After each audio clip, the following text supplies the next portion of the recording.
अस्सलाम वालेकुम, सत श्री अकाल, नमस्ते। ਅਸੀਂ ਜਿਹੜਾ ਨਾ ਰੋਜ਼ ਕੱਸੀਆਂ ਪਿੱਟੀਆਂ ਉਹੀ ਗੱਲਾਂ ਮੱਖੀ ਤੇ ਮੱਖੀ ਮਾਰੀ ਜਾਂਦੇ ਆ। ਗੱਲ ਬਦਲਦੇ ਨਹੀਂ ਅਸੀਂ, ਫੋਟੋ ਸਟੇਟ ਵੀ ਨਹੀਂ, ਕਾਪੀ ਕਾਰਬਨ ਕਾਪੀ ਕੱਢ ਕੇ ਰੋਜ਼ ਉਹੀ ਗੱਲ ਕਰਦੇ ਆ, ਡੇਲੀ ਇੱਕੋ ਹੀ ਗੱਲ ਕਰਦੇ ਆ। ਮਿਸਾਲ ਦੇ ਤੌਰ ਤੇ ਅਸੀਂ ਇੱਕ ਗੱਲ ਜਦੋਂ ਦੇ ਅਸੀਂ ਜਬ ਹੋਸ਼ ਸੰਭਾਲੀ ਅਸੀਂ ਸੋਚਦੇ ਸ਼ੀਸ਼ਾ ਝੂਠ ਨਹੀਂ ਬੋਲਦਾ। ਇਹਨੇ ਸ਼ੀਸ਼ਾ ਵੇਖਿਆ, ਵੇਖ ਜਾ ਸ਼ੀਸ਼ਾ ਵੇਖ। ਓਏ ਅੱਲਾ ਦੇ ਬੰਦਿਓ, ਸ਼ੀਸ਼ਾ ਤੇ ਸਭ ਤੋਂ ਵੱਡਾ ਝੂਠਾ ਹੈ ਜਦੋਂ ਤੁਸੀਂ ਸ਼ੀਸ਼ੇ ਦੇ ਸਾਹਮਣੇ ਖਲੋਂਦੇ ਹੋ ਤੇ ਤੁਹਾਡੀ ਸੱਜੀ ਅੱਖ ਨੂੰ ਖੱਬੀ ਦੱਸਦਾ ਤੇ ਖੱਬੀ ਨੂੰ ਸੱਜੀ, ਸੱਜੇ ਹੱਥ ਨੂੰ ਖੱਬਾ ਦੱਸਦਾ, ਖੱਬੇ ਨੂੰ ਸੱਜਾ, ਤੇ ਪੁੱਠਾ ਤੁਹਾਡਾ ਮੂੰਹ ਹੀ ਪੁੱਠਾ ਕਰ ਦਿੰਦਾ, ਇੱਧਰ ਲਈ ਇੱਧਰ ਤੇ ਇੱਧਰ ਲਈ ਇੱਧਰ। ਤੇ ਤੁਸੀਂ ਉਹਨੂੰ ਕਹਿੰਦੇ ਹੋ ਕਿ ਸੱਚਾ, ਉਹਦੇ ਕੋਲ ਉਹਦੀਆਂ ਮਿਸਾਲਾਂ ਦੇ ਉੱਤੇ ਖਟਣਾ ਨਹੀਂ। ਫਿਰ ਇਸ ਤਰ੍ਹਾਂ ਹੋਰ ਬਹੁਤ ਸਾਰੀਆਂ ਗੱਲਾਂ ਨੇ। ਮਿਸਾਲ ਦੇ ਤੌਰ ਤੇ ਦੱਸੋ ਕਿ ਬਈ ਕੋਈ ਕਹਿੰਦਾ 4 ਸਮਝ ਜ਼ਿੰਦਗੀ, कोई एक शहर बहुत बड़ा से उन्हें कहता है उम्र दराज मांग कर लाए थे 4 रोज, 2 आरज़ू में कट गए तो इंतजार में। अच्छा उन्होंने किन्ने पता सी कि तू 4 रोज लेके आया?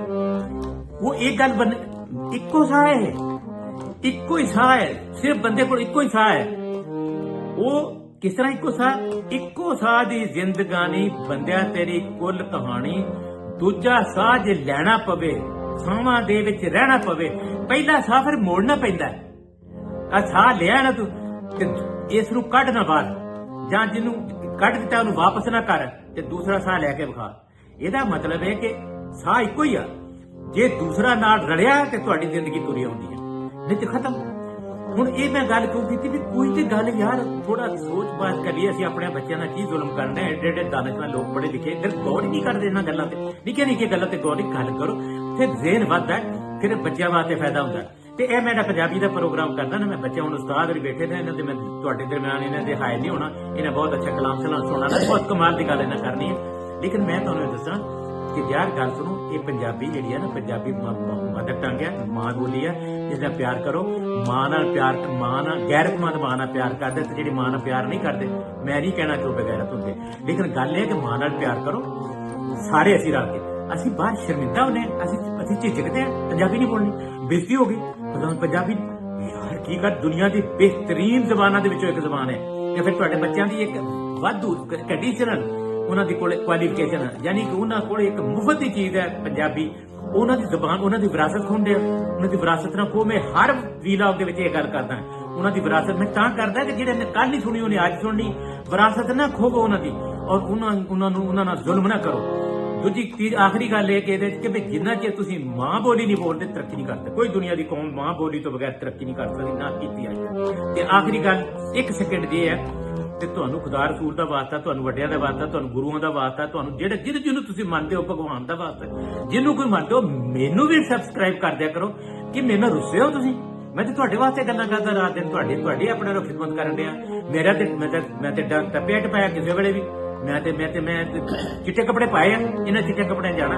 ਮੇਰੀ ਤੇ ਗੱਲ ਹੀ ਛੱਡ, ਤੁਹਾਡੇ ਵਾਸਤੇ ਕਰਨ ਡਿਆ, ਆਪਣੀ ਔਲਾਦ ਵਾਸਤੇ ਕਰਨ ਡਿਆ। ਤੇ ਇਹ ਮੈਨੂੰ ਇੱਕ ਸਬਸਕ੍ਰਾਈਬ ਕਰ ਦਿਆ ਕਰੋ, ਕੋਈ ਹਰਜ ਨਹੀਂ। ਮੇਰੇ ਕੋਲ 455 ਉਹਨੂੰ 56 ਤੇ ਕਰ ਦਿਓ ਕਿ ਸੁਣੋ ਜਰਾ ਉਹਨੂੰ ਇੱਕ ਉਸਤਾਦ।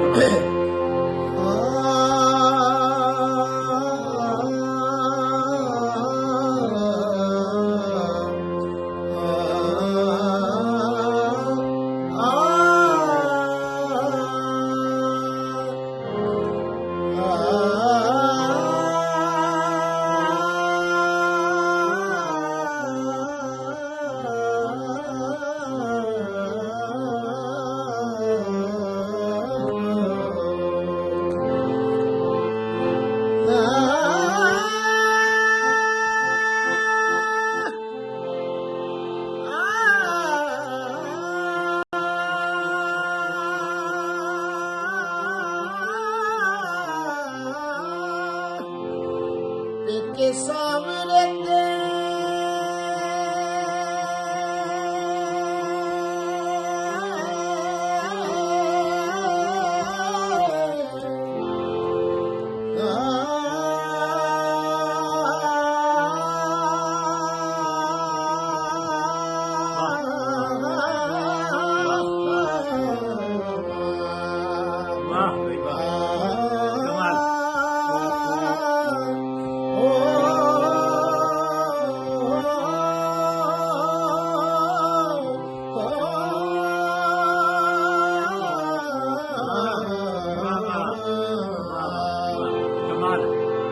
ਪੇਕੇ ਸਾਹਮਣੇ ਤੇ ਪੁੱਤਰਾਂ ਦੇ ਘਰ ਨੀ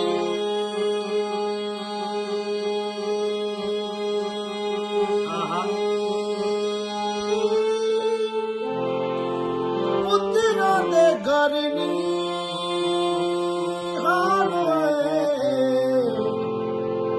ਪੇਕੇ ਸਾਹਮਣੇ ਤੇ ਪੁੱਤਰਾਂ ਦੇ ਘਰ ਨੀ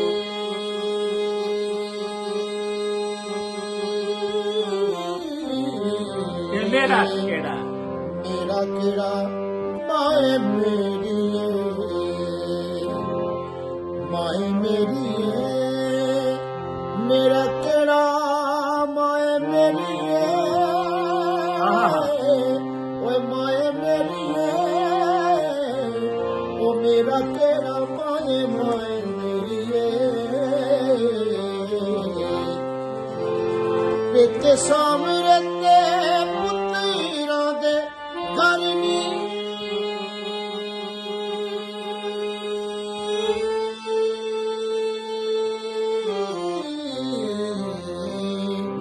ਮੇਰਾ ਕਿਹੜਾ ਮਾਏ ਮੇਰੀ ਓ ਮੇਰਾ ਕਿਹੜਾ ਮਾਏ ਮੇਰੀ ਓ ਮਾਏ ਮੇਰੀ ਮਾਏ ਮੇਰੀ ਓਏ ਮਾਏ ਮੇਰੀ ਮੇਰਾ ਕਿਹੜਾ ਮਾਏ ਮੇਰੀ ਬਾਬਾ ਸੋਤਾ ਮੇਰਾ ਕਿਹੜਾ ਮਾਏ ਮਾਏ ਮਾਏ ਮੇਰੀ